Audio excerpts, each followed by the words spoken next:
ہم گناہگار عورتیں قسط نمبر 2 قلم از فردوس نثار۔ ارے کیا بتاؤں امی، پھر سے بیٹیاں ہوئی ہیں۔ مجھے لگتا ہے کہ ندیم بھائی کی قسمت میں بیٹا ہے ہی نہیں۔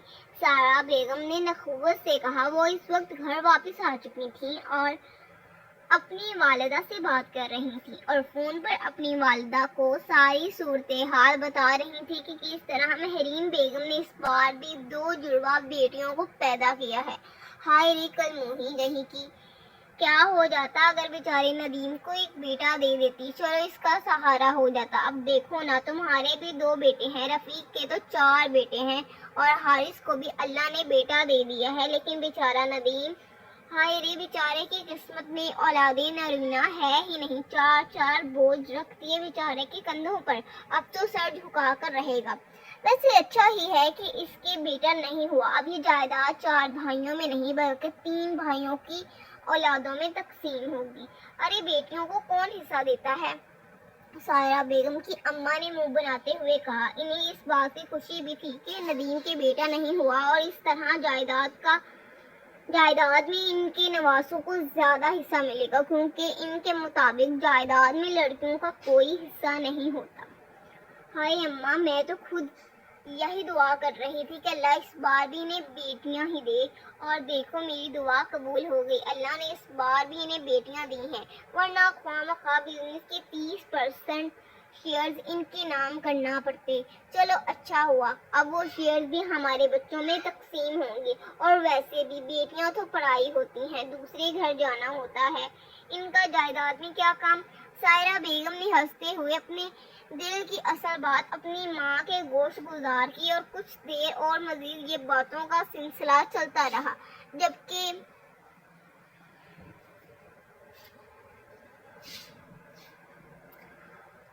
باہر کھڑی ایلیا کو اپنی ماں کی بات سن کر حیرت ہوئی تھی۔ کیا بیٹیاں اتنی بے مول ہوتی ہیں کہ کیا ان کا کوئی مول نہیں ہوتا؟ وہ تو سمجھتی تھی کہ بیٹیاں انمول ہوتی ہیں، لیکن پھر اس کی امی کیوں کہہ رہی ہیں کہ بیٹیوں کا کوئی حق نہیں ہوتا؟ کیا اللہ نے بیٹیوں کو کوئی حق نہیں دیا؟ ان کے پیدا ہونے پر یوں ماتم کیے جاتے ہیں؟ کیا یوں سوگ منائے جاتے ہیں جس طرح اس وقت درود محل میں ان 2 معصوم زندگیوں کے پیدا ہونے پر سوگ منایا جا رہا تھا؟ ہر کوئی ناخوش تھا۔ رمیز، رفیق، حارث تینوں ہی اس وقت غم کے عالم میں ڈوبے ہوئے تھے، جبکہ ندیم خود بھی بیٹیوں کے پیدا ہونے پر خوش نظر نہیں آ رہا تھا۔ وہ خود بھی وارث چاہتا تھا، جو اس بار بھی مہرین بیگم نہیں دے پائی تھی۔ اپنی امی کی گفتگو سننے کے بعد ایلیا بہت پریشان تھی۔ اپنی ماں کی گفتگو سننے کے بعد ایلیا بہت پریشان تھی۔ اس نے کبھی سوچا نہیں تھا کہ ایسا بھی ہو سکتا ہے۔ ایلیا اس وقت 16 برس کی ہو چکی تھی اور 2 مہینوں بعد وہ 17 برس کی ہونے والی تھی، جبکہ اس سے چھوٹا اذلان اس وقت 15 سال کا تھا۔ وہ سائرہ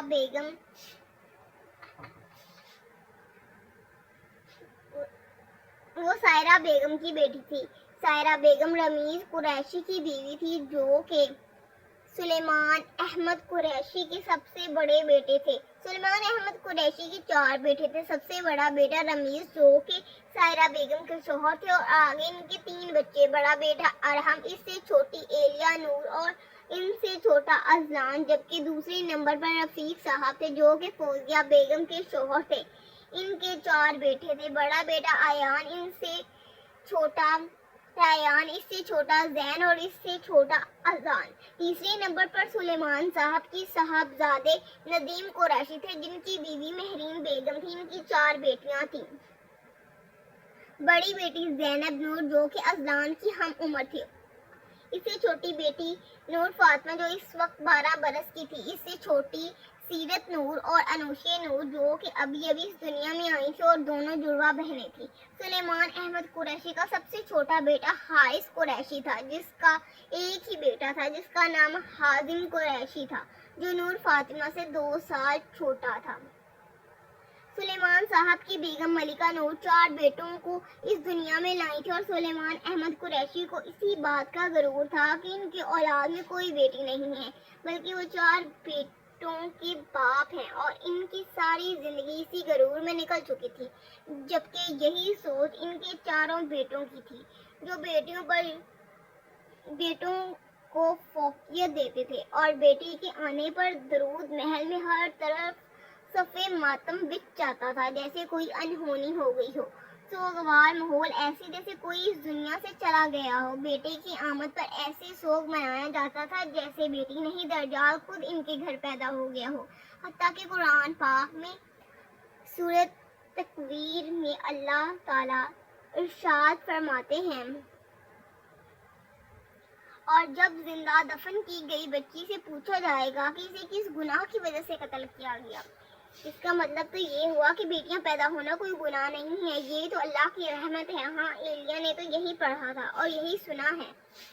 वो एक हाफिज़े कुरान थी और कुरान को बहुत अच्छे तरीके से समझती थी। इस आयत के मुताबिक तो बेटियों को जिंदा दफनाने से मना किया गया है, लेकिन आज के दौर में लोग बेटियों को जिंदा नहीं दफनाते बल्कि इनको जीते जी मार देते हैं, इनके आने पर मातम मनाते हैं। जैसे इस वक्त दरगुद महल में मातम मनाया जा रहा था इन दो नन्ही जानों की आमद पर, जिनका कोई कसूर नहीं था, कोई गलती नहीं थी। गलती तो महरीम बेगम की भी नहीं थी, लेकिन फिर भी इन्हें कसूरवार ठहराया जा रहा था कि उन्होंने बेटियों को जन्म दिया है और औरत ही औरत की दुश्मन होती है, सबसे बड़ी दुश्मन। जैसे सायरा बेगम और उनकी अम्मी जो इस बात का कसूरवार महरीम बेगम को ठहरा रही थीं कि उन्होंने बेटियों को जन्म दिया, जबकि ये तो अल्लाह के हाथ में होता है कि वो किसे बेटियां देगा और किसे बेटी।